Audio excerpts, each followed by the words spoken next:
When we want to buy a new item online, the first place that we look for it is on the Amazon website.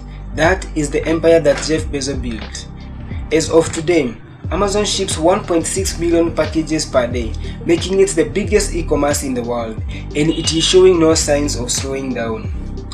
Amazon have radically changed the dynamic of the whole e-commerce system, making it to the list of big American information technology companies besides Apple, Meta, Microsoft and Alphabet. And in addition to the Amazon marketplace, it have also ventured into other services like cloud computing, online advertising, digital streaming and artificial intelligence. In the field of cloud computing, Amazon have a product that is called AWS. AWS is a cloud computing platform that provides a wide range of services and products such as computing power, database storage, content delivery services, machine learning and artificial intelligence to businesses and organizations around the world. Nearly every large company and government agency in a country uses cloud computing. And statistics from the Cloud Security Alliance report that AWS holds 41.5% of the cloud computing market, which is greater than all its competitors combined. The reason for this enormous market is because AWS offers a variety of security and compliance features, including data encryption and compliance with various regulations and standards. It is a popular choice for companies from small startups to large enterprises such as Sony, BMW and Walt Disney. AWS have a strong track record of reliability and performance, and it is constantly adding new services and features to its program. We can't talk about Amazon and not talk about the Amazon Prime, which is a paid subscription service that gives users access to a variety of services including a free 2-day shipping on millions of eligible items, streaming of movies, TV shows, music, and many more. This is just an iceberg of the Amazon empire. But behind these empires lies a man, Jeff Bezos. Join me and let's go back to see how this empire was built, from working at McDonald's to being on the top of the Forbes list. Our story starts 58 years ago on January 12, 1964, the day when Jeff Bezos was born in Albuquerque state of New Mexico. Movies and novels are written about a horrible event that happens to a character, but Jeff's mother faced the harsh reality. Now, imagine how the society today sees our girls when they get pregnant when they are in high school. That's today. Now imagine how it was 58 years ago. Jeff's mother Jacqueline was a 17 years old high school student and his father was 17 years. The school administrator denied her a chance to finish high school, but she eventually pushed back, and eventually she was allowed to come back, but on 4 harsh conditions.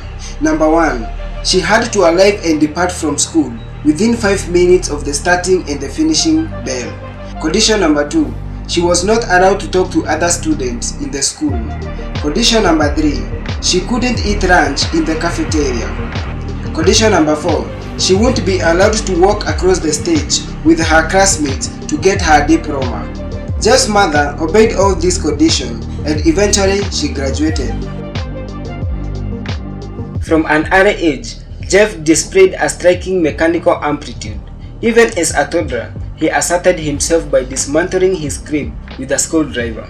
He also developed intense and varied scientific interest, rigging an electric alarm to keep his younger siblings out of the room, and converting his parents' garage into a laboratory for his science project. When he was a teenager, the family moved to Miami, Florida in search of greener pastures, and it is there that Jeff first fell in love with computers. An outstanding student, he was the valedictorian of his class.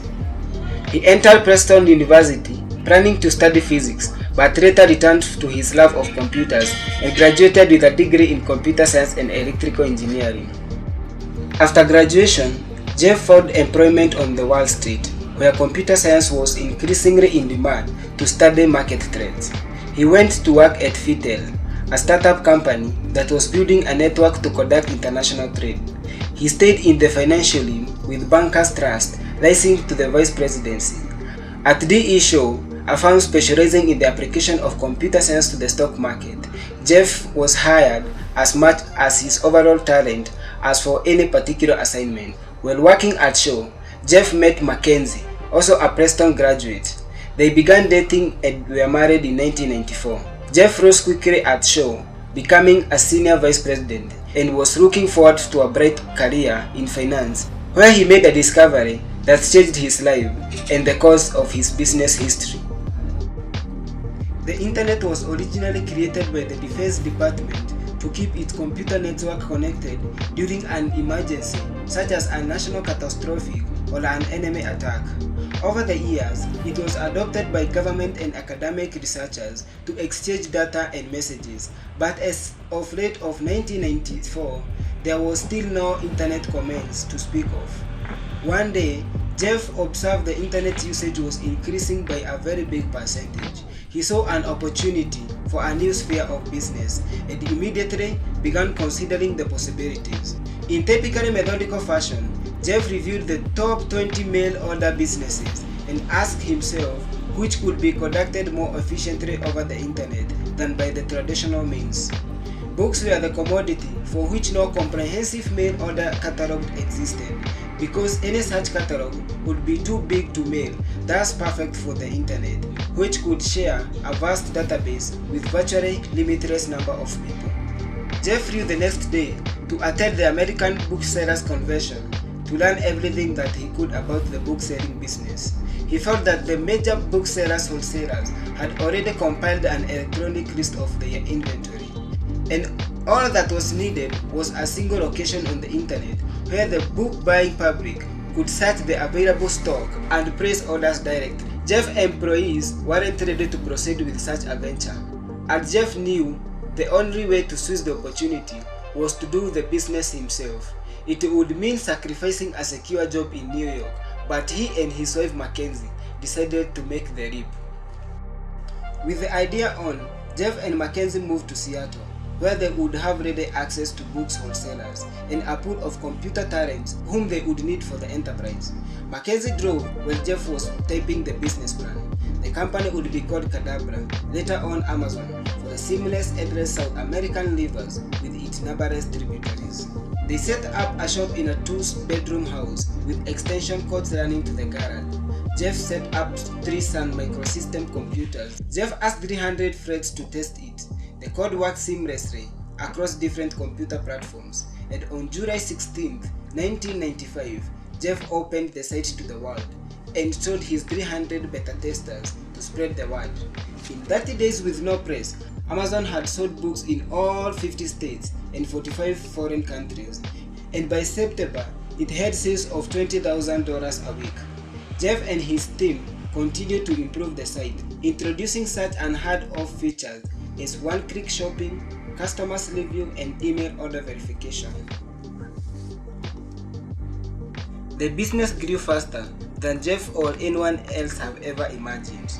2 years later, the market value of shares in Amazon was greater than that of 2 biggest retail competitors combined. From the beginning, Jeff sought to increase the market share as quickly as possible at the expense of profits.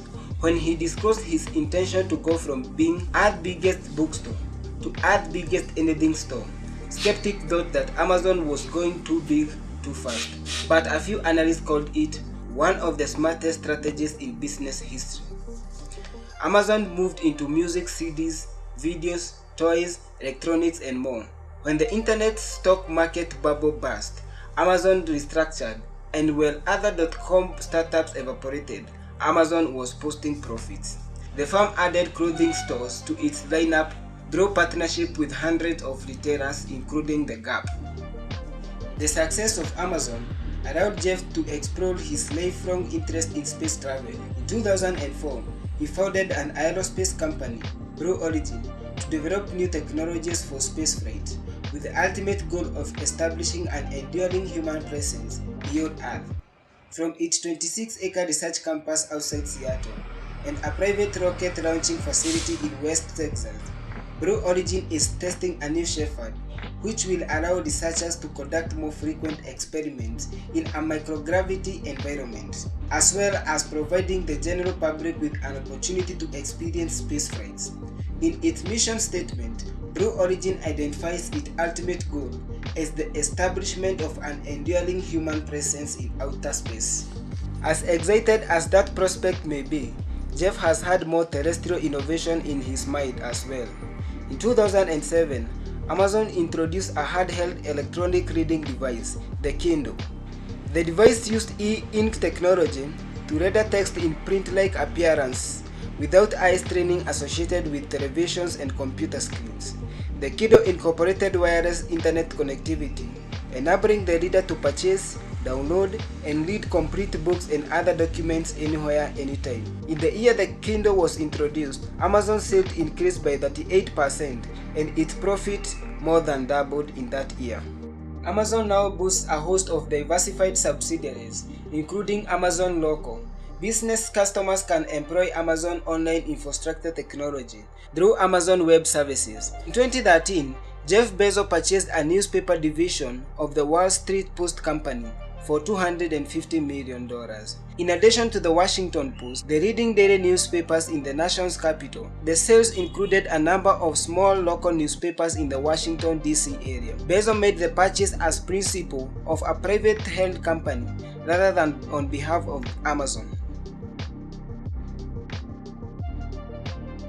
Early in 2017, Bloomberg News estimated that Jeff Bezos had a net worth of $75.6 billion, making him the second wealthiest person in the world, second only to Microsoft founder Bill Gates. That summer, the rapid rise of value of Amazon shares boosted the value of the founder's stake by over $1 billion in a single day. In 2017, Amazon purchased a national grocery retail wholesale food for $13.7 billion. While the wholesale food store will continue to sell high-end delicacies and organic products, they would also serve as delivery locations for Amazon retail businesses, extending the company's reach into ever more areas of the economy.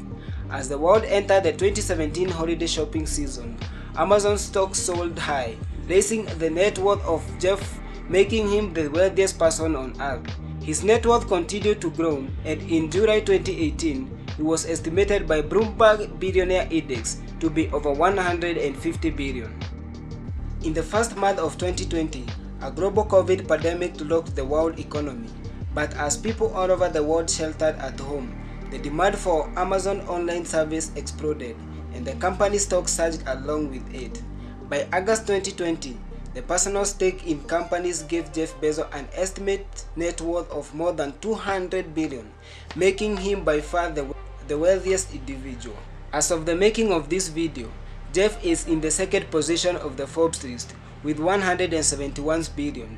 That means that he can give everyone a $20 bill and still be a millionaire. Subscribe so that this video reaches Jeff Bezos and he might think of giving us the $20 bill. Thank you.